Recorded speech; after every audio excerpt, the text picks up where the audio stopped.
पैसा जो आप जमा करते हो उसको वो अन्य लोगों को ऋण में देती है और उनसे ब्याज लेती है। उस ब्याज में से थोड़ा सा पैसा वो अपने लिए निकालती है, अपना बैंक चलाने के लिए। नमस्कार दोस्तों, मेरा नाम है शुभम और आज की हमारी एक और नई वीडियो में आपका स्वागत। तो गाइस, आज हम बाराबंकी में रिजर्व बैंक ऑफ इंडिया की जो मीटिंग होती है उसमें हम लोगों को इनवाइट किया गया था। तो हम लोग आ गए हैं उसी मीटिंग में और अंदर चल के देखते हैं कि अंदर मीटिंग मुझे लगता है शायद लग चुकी है। फिलहाल हम लोग थोड़ा लेट हो गए, लेकिन कोई बात नहीं, चलते हैं देखते हैं अंदर क्या क्या बातें होंगी, क्या क्या हमें कानून कायदे समझाए जाएंगे बैंक के बारे में। और जो भी कानून कायदा हमें बैंक के बारे में समझाया गया वो हम कोशिश करेंगे कि आप लोगों तक शेयर कर पाएँ या वीडियो बना के आप लोगों के पास अच्छे से साझा कर पाएँ। तो बने रहिए हमारे चैनल MR शुभम के साथ। तो आप लोगों के साथ मैंने सारी स्कीम्स में राजस्थान में हर गाँव में गया हुआ हूँ, खासतौर से अलवर में तो गया हूँ, बाकी पूरे भारत वर्ष में घुमा हूँ। तो आपके एक्सपीरियंस, आपके क्या क्या कठिनाइयाँ होती है वो भी जानता हूँ और नबार्ड में क्या क्या हम कर सकते हैं आपके लिए वो भी जानता हूँ और आपके सवालों के जवाब भी देंगे। जो ये स्कीम है इसके बारे में बताएंगे, इसके अलावा भी कुछ सवाल होंगे आपके तो बताएंगे, ठीक है?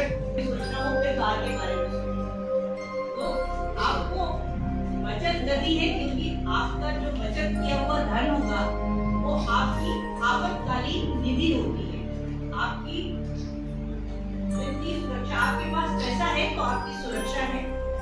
आपने भविष्य के लिए अपने जो लक्ष्य बना रखे हैं उनको प्राप्त करने में आप जब बचत करेंगे तो आपको वो मिलेगा।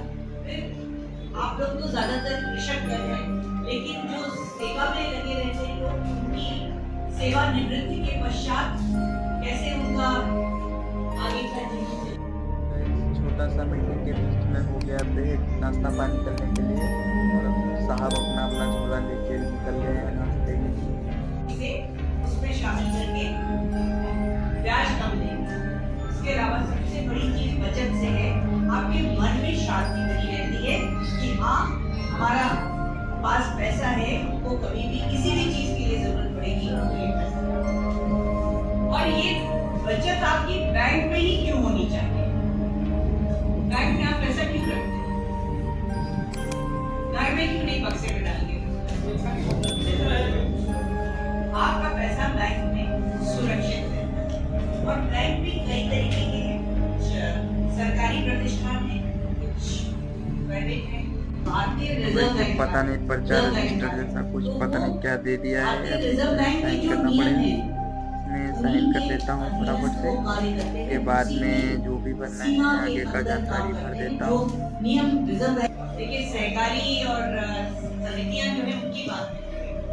एक ग्लोबल ट्रस्ट बैंक हुआ करता था, इसके बारे में शायद यहाँ तो किसी का खाता कभी नहीं था।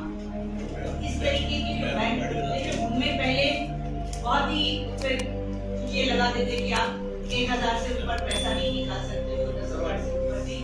लेकिन अब सरकार का नियम आ गया है कि आपका 5 लाख का पैसा सुरक्षित।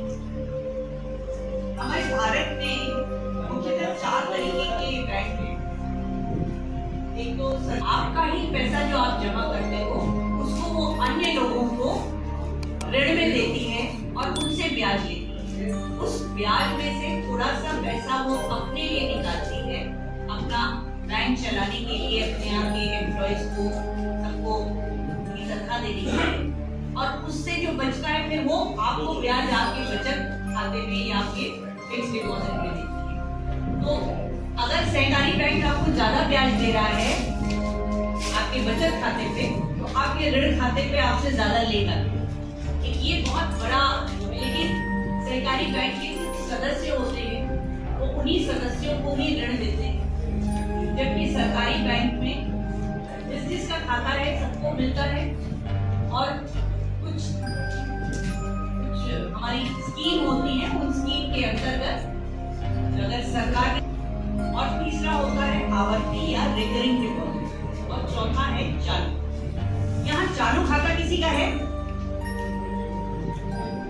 हाँ, किसका है? आपकी कंपनी का। चालू खाता इंडिविजुअल जो व्यक्तिगत रूप से बहुत कम लोग रखते हैं, क्योंकि चालू खाते का उनके लिए होता है, उसके ऊपर कोई ब्याज नहीं मिलता और उसमें खाते का लेन देन कंटिन्यूअस। पहली बार में कई बार बहुत सारे बैंक्स हैं जो कहते हैं कि आपको इतनी राशि तो रखनी ही पड़ेगी मिनिमम, उसके ऊपर ही आप निकालिए।